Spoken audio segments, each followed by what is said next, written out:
आज की वीडियो बहुत इंपॉर्टेंट है। जो भी महिलाएं बहुत दिन से प्रेगनेंसी के लिए ट्राई कर रही हैं, लास्टली उनके पास एक ऑप्शन होता है कि वो आईयूआई करा ले या आईवीएफ करा ले। तो जब आईवीएफ कराती हैं, एम्ब्रॉयो का जब ट्रांसफर होता है तो कुछ ऐसी मिस्टेक आपको बिल्कुल नहीं करनी चाहिए जिससे कि आपका इम्प्लांटेशन फेल हो सकता है। आज इसी बारे में कंप्लीट वीडियो देने वाली हूँ। वीडियो काफी इन्फॉर्मेटिव है, प्लीज शुरू से लेकर लास्ट तक जरूर देखिएगा। नमस्कार दोस्तों, मेरा नाम हर्षिता वर्मा है और आपका मेरे चैनल ट्विंस माय वर्ल्ड पे बहुत बहुत स्वागत है। जब भी अगर आईवीएफ की बात आती है तो आपकी बॉडी आईवीएफ को सस्टेन कर पाए, उसको एक्सेप्ट कर पाए, तो आपको कुछ चेंजेस करने की आवश्यकता है। क्योंकि जब अगर हम अपने नॉर्मल लाइफ रूटीन में होते हैं तो बहुत सारे ऐसे काम कर देते हैं जो कि जाने अनजाने आपके लिए मुसीबत साबित हो सकती है। लेकिन आप इतने पैसे खर्च करके जब कई बार आपने सुना होगा कि आईवीएफ बहुत सारी महिलाओं का एक बार नहीं, दो बार नहीं, तीन बार आईवीएफ भी फेल हो चुका है। लेकिन मैं आपको बताना चाहूंगी कि अगर आप पहली बार आईवीएफ करा रही हैं और इन सारे बातों का ध्यान रख रही हैं तो आपका पहली बार में ही कंसीव हो सकता है, इम्प्लांटेशन फेल नहीं होगा। तो सबसे इंपॉर्टेंट चीज क्या होती है कि जब भी अगर आपका आईवीएफ का टाइम नजदीक आता है तो आप अपनी मेंटल प्रिपरेशन करके रखें, यानी कि उसके 2-3 दिन पहले ही थोड़ा हल्का हल्का भोजन करना स्टार्ट कर दें। भोजन बहुत ज्यादा भारी मात्रा में या तेल मसाले या मिर्च मसाले या बहुत ज्यादा जंक फूड का इस्तेमाल आपको नहीं करना है। और इनफैक्ट मैं तो आपको यही बोलूंगी कि अगर आपकी बॉडी प्रेगनेंसी के लिए रेडी हो रही है तो बहुत ज्यादा भोजन का इस्तेमाल आपको नहीं करना है। मतलब जितना आपके शरीर को जरूरत है, जो हेल्दी डाइट है वही आपको लेनी है, आपको जंक फूड का सेवन नहीं करना है। होता क्या है कि आईवीएफ के बाद आपके प्रोजेस्टेरोन के इंजेक्शंस भी दिए जाते हैं और प्रोजेस्टेरोन की जब बढ़ोतरी होती है आपका डाइजेशन आप रूपी स्लो होने लगता है। तो जब ये स्लो होता है, स्लो होने की वजह से आपका जो खाना है वो जल्दी नहीं पच पाता है। और अगर आपने गरिष्ठ भोजन कर लिया, भारी भोजन कर लिया, बहुत ज्यादा तेल मिर्च मसाले वाले चीजों का इस्तेमाल कर लिया तो आपको इंडाइजेशन होगी, आपको परेशानी होगी और आईवीएफ में आपको दिक्कतें भी आ सकती हैं।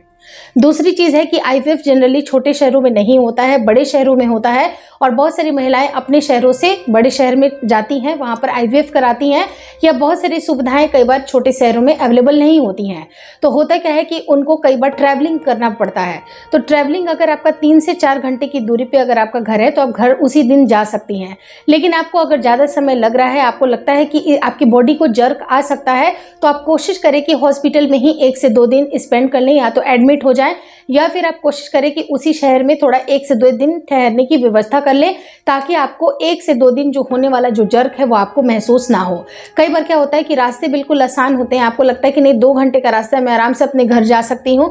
तो अगर आप जा सकती हैं तो अच्छी बात है। लेकिन अगर आपको बहुत ज्यादा जर्क आ रही है या बहुत ज्यादा आपको ट्रैवलिंग में दिक्कतें आने वाली हैं तो आपको कम से कम ये 24 घंटा या 48 घंटा जो होता है, 24 घंटे से 48 घंटा आपके लिए काफी महत्वपूर्ण होता है। उस टाइम पे आपको ट्रैवलिंग बहुत ज्यादा जर्क वाला नहीं करना चाहिए। तो ये सारी चीजों के ऊपर आपको ध्यान देने की बहुत ही ज्यादा आवश्यकता है। तीसरी चीज है कि घर पहुंच करके भी आपको सिंपल सा भोजन लेना है और भोजन में कोशिश करें कि जो भारी दालें होती हैं उसका इस्तेमाल आपको नहीं करना है। जो दालें बहुत ज्यादा आपने देखा होगा कि केमिकल कोटिंग की जाती है, दालों के ऊपर बहुत ज्यादा झाग वगैरह आता है, तो ये झाग भी आपके बॉडी के लिए अच्छा नहीं होता है। तो आपको सिंपल बिल्कुल हल्के भोजन आपको लेने चाहिए। आपको 24 से 48 घंटे बिल्कुल हल्के भोजन पे जाना चाहिए ताकि आपकी बॉडी प्रेगनेंसी को एक्सेप्ट कर पाए। ये ना कि डाइजेशन में ही आपकी सारी की सारी एनर्जी लग रही है और एम्ब्रियो का जो ट्रांसफर हुआ है उसकी वजह से आपको इंडाइजेशन हो गई।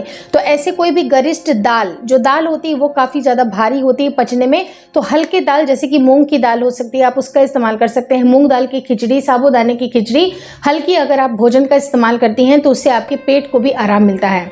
वहीं पर अगर मैं चौथी बात करूं तो अगर आपका 24 घंटा बीत चुका है, आपको लगता है कि नहीं मैं बिल्कुल नॉर्मल फिट फाइन हूं, तो आप अपने नॉर्मली घर का काम कर सकती हैं। लेकिन बहुत ज़्यादा घर के कामों में आपको भारी चीज़ों का इस्तेमाल बिल्कुल नहीं करना है कि आपने अगर भारी भारी चीज़ें धोना स्टार्ट कर दी, बहुत सारे भारी काम स्टार्ट कर दिए, तो वो गलती भी आपको नहीं करना है। कोशिश करें कि थोड़ा सा ये टाइम को पास होने दें और भारी चीज़ों को एकाएक स्टार्ट ना करें।